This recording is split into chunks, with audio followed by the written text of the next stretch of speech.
So you want a device that you can toss in your bag, toss in your pocket, and you don't want to break the bank? Well, the new MagicX XU Mini M might just be the ticket. What's exciting is this has a brand new chipset that we haven't tested before, the new RK3562. It looks pretty cool, but is it worth owning? We're gonna find out. All right, let's hop in.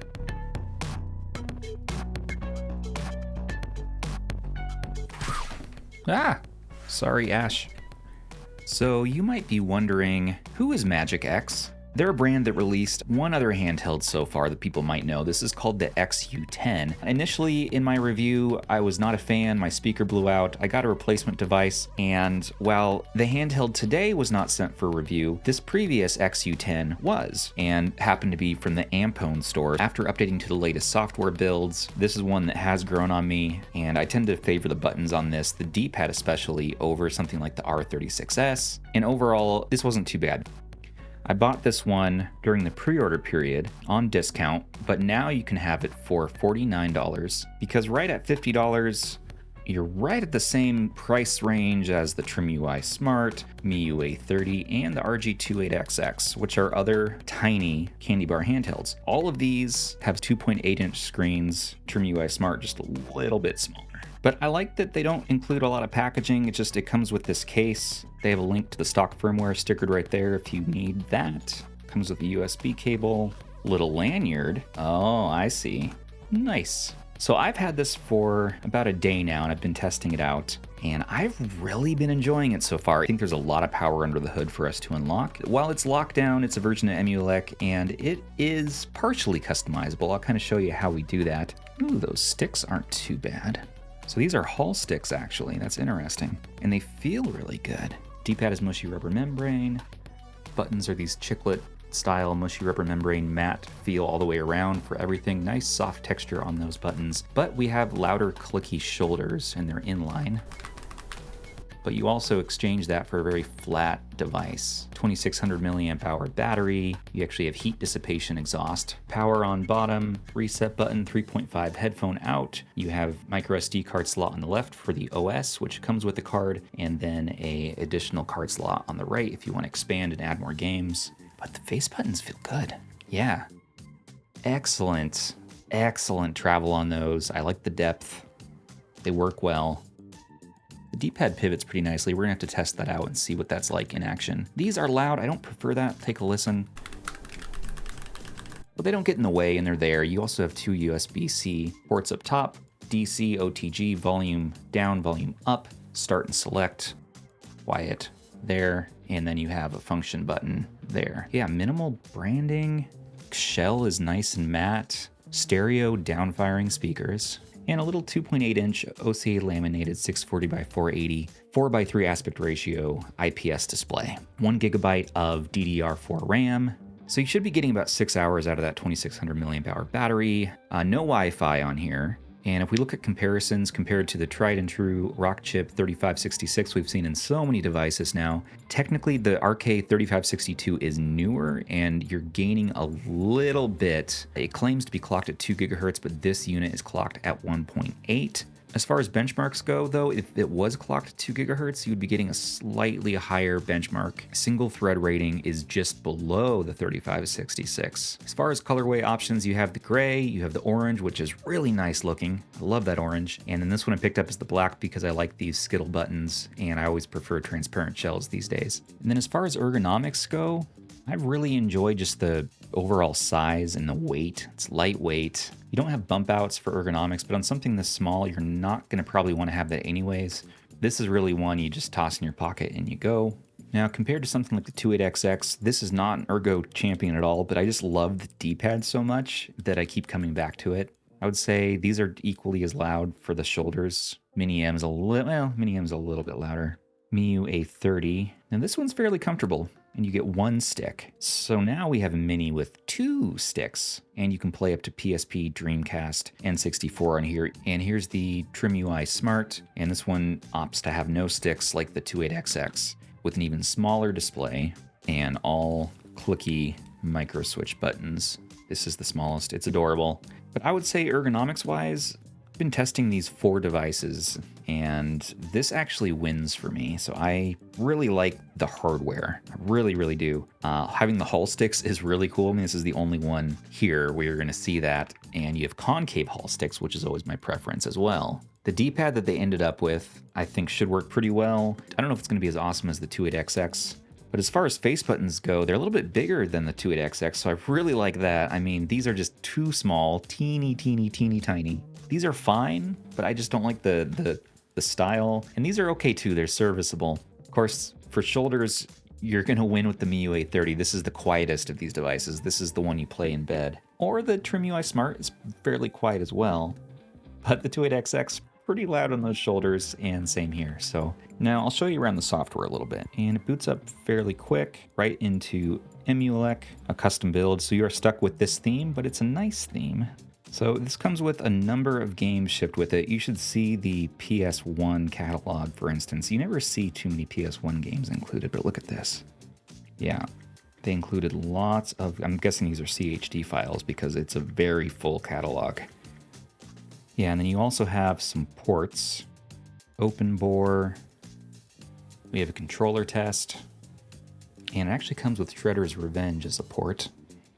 There's a few things missing, like I'm not seeing Pico 8, but it's very fully loaded, and you can add your own games on here, of course. And I'm impressed by the little IPS display as well. We're gonna have to compare that against my other ones here. You can search. And so if you're used to being a tinker, getting into RetroArch, this is going to be a pain. We're going to have to wait for a custom firmware option. What they offer on deck, if you just want to boot something up, not worry about Wi-Fi, retro achievements, none of that, just play a game. I mean, this is ready to go, and classically in these lockdown systems, they often turn on things that you can't turn off, like bilinear filtering, which drives me nuts. So this at least lets you disable things like that. So if you hit the function button, you can get to options here, quick access, so you can shut down and all that, and it's like, great, where do you get to other stuff? Well, what you need to do is go into one of the systems, then press the function button, and then you get emulator options, some of these Emulec options, so you can change things like bilinear filtering, shaders, max performance, on or off, depending if you need for the system, or just let the governor be an auto, which for most systems should be okay. Game aspect ratio, you can configure what emulator you're using from RetroArch. You can change in there, which is cool. Configure the buttons, set it to kid mode, so this is a great handheld that you could give to a kid and then lock them out of changing anything. If you do this, realize you're gonna have to hang on to those instructions because it's a particular button press. A. You can change what systems you want to see. You might not want to have all these. If you do that, it's going to reboot the device without warning. So at least it's a quick boot up time. Bibbles, I did it again. You can also change per game settings. So just pick any game and you can long press function, and you can enable things like, for instance, PSP, all you get is max performance on or off. But for other systems, you're going to see a different array of options, and the box art is nicely scraped. This is really intended for somebody to just buy and then play. This is not really for tinkerers. There's just enough options to keep my attention and keep me happy, and the screen is gorgeous. And it gets fairly dim and fairly bright. So playing in bed, this has performed really well for me, minus those loud shoulders. And if you want to see how dim it gets very dim, pretty much off, and then it gets surprisingly bright too. So it gets really, really bright, and I actually played this outside. I ran some errands today and used it, and the screen outdoors, the screen performs really well. Now, if we want to compare it against, and again, I'm gonna run this at like 8% because you do not need this much. I think out of these, I've been enjoying the Miyoo A30 screen, probably the best, but it's very, very close. And I would say actually these two seem tied to me in saturation, and then the TrimUI Smart. It's fine. It's fine. It's not my favorite. That's all. So just for me in general, TrimUI Smart's a little bit out of the running if we're talking about which one is the best of the minis. March of the minis. Maybe this should be a mini comparison video in general, but the 28XX, the Miyoo A30, and the XU Mini M. All three of these are awesome for different reasons. Let's just have that discussion real quick. 28XX is going to be your all-around smallest, most pocketable, while giving you a nice breadth of custom firmware options, button reliableness, that's a word, while maybe not having the best ergonomics. Miyoo A30, this is probably the best bed handheld, but I'm a fan. It's small, lightweight, It's nice. And the Mini M, we're going to continue to test and see if it edges either of these out, but this gives you the most functionality and the best performance, meaning that you get 2 sticks so you can play your full library. The screen looks just as beautiful. Yeah. So now if we do a speaker noise test, let's take a listen with our ears. There is a little bit of ambient speaker noise. Do you hear that?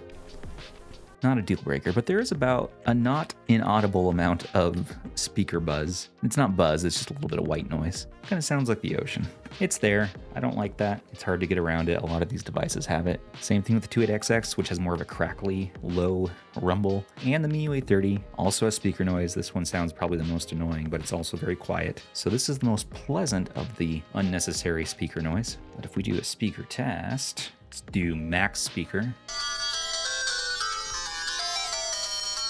So you got nice mid-range there. The trebles are clear. There is a complete lack of bass, which makes sense in something this small. I also noticed frame pacing is not too bad. And when you're in the game, press the function button and you're able to access whatever menu options they give you here, such as save state, load state. Realize for systems like N64 and a few others, if you press the function button in game, it's actually going to quit back to the menu. So look at those instructions that we referenced earlier and it tells you what to do there. So there's some hotkeys like select plus L1 and R1 for N64 to save and load your state, but that's the only option that you get there. I'm not seeing any screen tearing. Refresh rate is solid.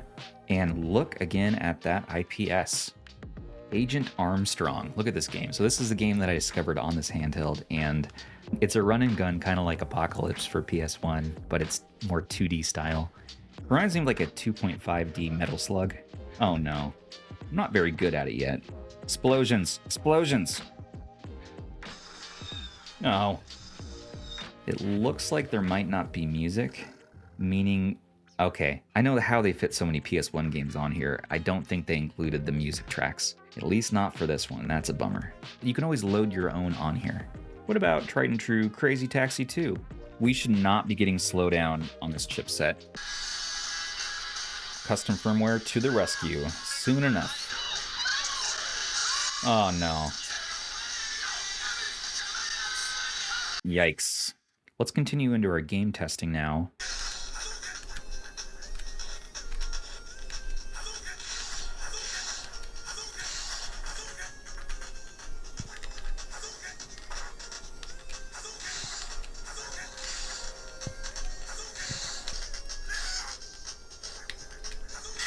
Boom!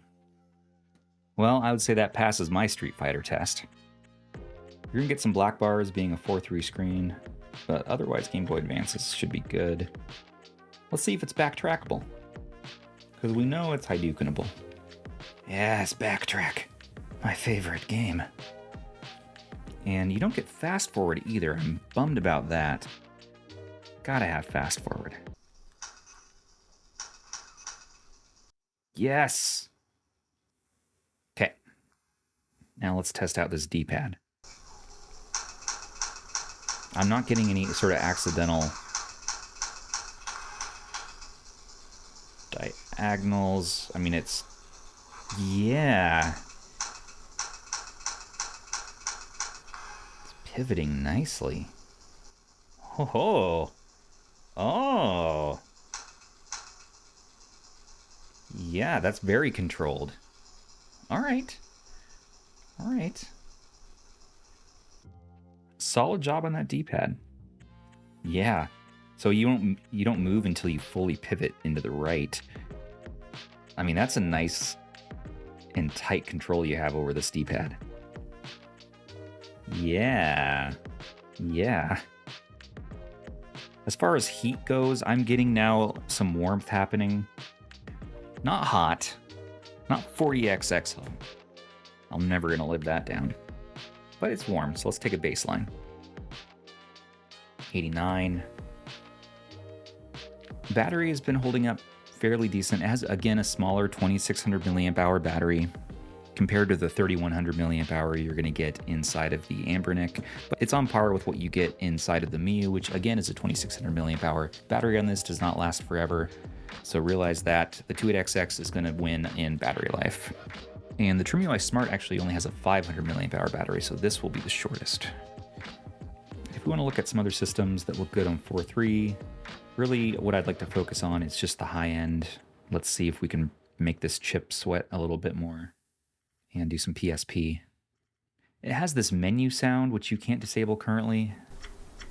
That's going to drive me nuts. One nice thing about this Mini is this is the first of the ones that I've had that has not caused hand cramping after an hour. In viewing angles on the screen, I almost forgot. Viewing angles are not too bad either. Whew, gets pretty loud. Rapid fire tests. Yeah, it's pulling it off well. I'm not feeling any latency. How about a little Chains of Olympus? God of War. I like that the sticks are recessed too. Did you see that? Oh, you get fast forward in PSP. Look at that though. Okay. Okay, seeing some noticeable slowdown here. I do not think we've unlocked the full power of this CPU with this software. Nope. Or if we have, then it's just a disappointing CPU. So at that price point, the performance is making sense. But as far as the CPU benchmark claims, it's has to be wildly off or just very unoptimized in the emulation. Because yeah, we're starting to get some real slowdown. I might not rely on this currently for a PSP machine unless you're playing something lighter weight like Mega Man. Yeah, it's getting pretty warm back here. Joystick, though, is nice tight controls in this joystick.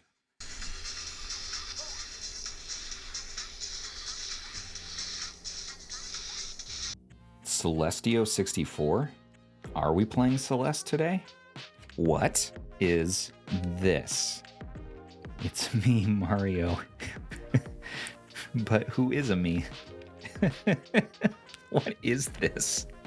Okay, it's Mario. Celestio, I see. Okay.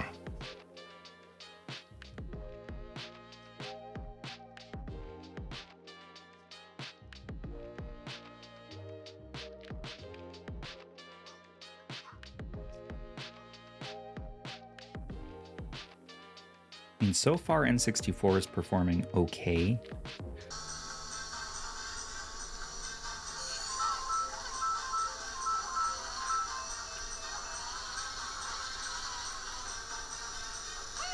N64 seems okay.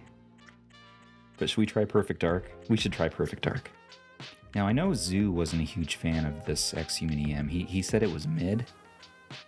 And I can see his viewpoint on it. I just feel like for the price so far, I'm pretty dang impressed. And there's a lot of testing to be done on this chipset to see what the limitations and the bounds of it are.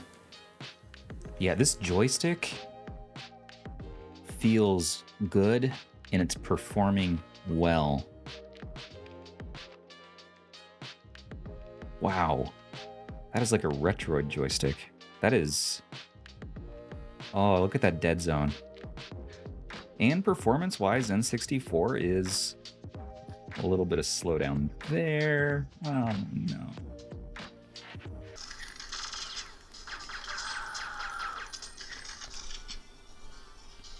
I don't know where to place my pinkies when I'm playing a first-person shooter with this, though.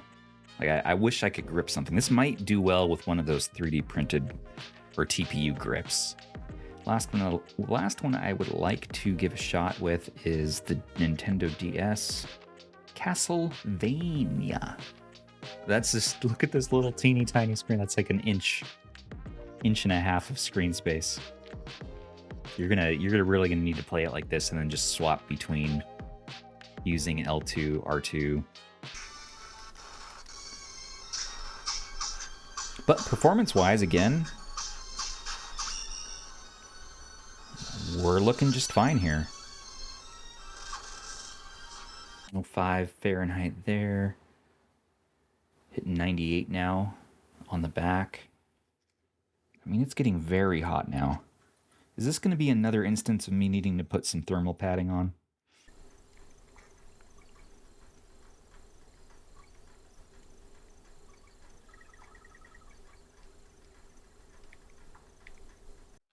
Now I'm ready to go about town. All right, everybody. So what did you think of the XU Mini M? This is a pretty cool, small, mini handheld. It's frankly adorable with excellent controlling sticks. Love the sticks. The dead zones feel good. The control feels good. The D-pad is highly accurate. You have great control over it. Pivot feels good. The face buttons work really well. You can mash them fast. They feel good in the hands and they're not fatiguing. Shoulder buttons are loud, clicky. I don't like that. Other things I don't like are gonna be the back here gets pretty warm on the higher end systems, but because it is so lightweight, it has a smaller 2600 milliamp hour battery. The battery did drain pretty quick. Too different from the Miyoo A30, but it's a smaller battery, so just realize that. And the biggest downside of all is the locked down software. It's just a bummer that we need to be messing around with that. Give us a nice full open operating system, custom firmware devs. I'm sure we're gonna see some soon. But those are really the main takeaways from it. Performance, obviously, as well, is below what we were expecting going into this. But think about the price, $40 to $50 price point that we're seeing this at. The performance still makes sense. Just a little disappointed because you look at the benchmarks and you're like, okay, this is going to be this awesome new chipset. I can't believe they're just throwing it in this tiny handheld for a really good price. Okay, but it's exciting because there's more territory to explore to see what this emulation can do on here. And we're just going to have to keep diving into this, testing and finding out. I like that there's some vent holes, maybe add more vent holes to let even more heat out. But overall, you know what? I'm a fan of this device and I recommend it. For the price point, even what you're getting with this lockdown software, especially for a friend or a relative, a loved one, I think overall the package comes together really nicely. And if there's someone in your life who has no emulation experience, but you want to get them into the hobby, this is probably a great gateway device. It's not a big investment, but yeah, this is okay. Sign me up. I'm excited to see what MagicX does next. I wasn't the biggest fan of the XU10, but this has become more popular over time, especially as we're seeing software developments. But yeah, it's good. You want to see it pocketable? Yeah, not bad. Not bad at all, MagicX. XU Mini M. XU Mini M, I don't know how to say that. I'm sure Zoo's a fan of the name though. But there's always other options. The 28XX from Anbernic is still an awesome option. A little bit more pocketable, and this D-pad is, just right. Screen is beautiful, although it's really on par. And the A30, competent device, getting more useful all the time. You know, I don't know if I can recommend the best out of these three. I think it's going to be down to personal choice. What's important to you? Go over the different factors in my video. I have things time-stamped if you want to see just a particular section, if you're just watching this for the outro. But I think you can't go wrong with either three of these. My personal favorite of them, if it weren't for the heat happening, I would say this is probably my number one. I'm gonna have to mess with it a bit. So far, I would say still the 28XX comes out a little ahead for me. But performance-wise, you are technically getting the best on here still, even though we're seeing some stuttering, and having both sticks for full functionality, and really good sticks at that.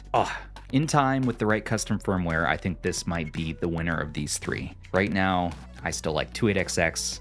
Probably right now for me, it's 28XX, XU Mini M, and then right behind the A30, although this one's creeping up there for me. And you do get a stick, so that's cool. There's also, and these are all around the same $50 price point, by the way. Likewise, we don't want to discount the TrimUI Smart entirely. Yes, the screen's a little bit smaller, but for some, this is going to be the most pocketable. This will have quiet buttons, very low profile. If you just want to play retro games, load something like MINI on here.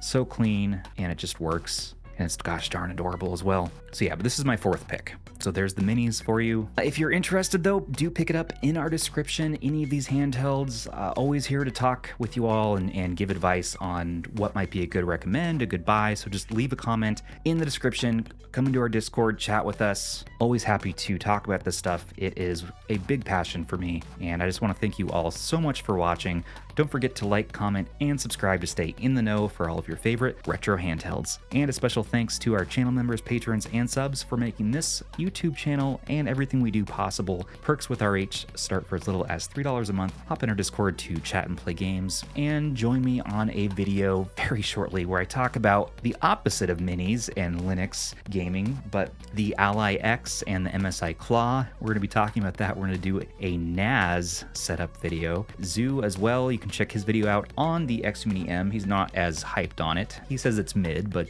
Zoo can be wrong. It's okay. Until next time, everybody, this has been Stubbs. Take care of those handhelds, everybody, and each other. Bye.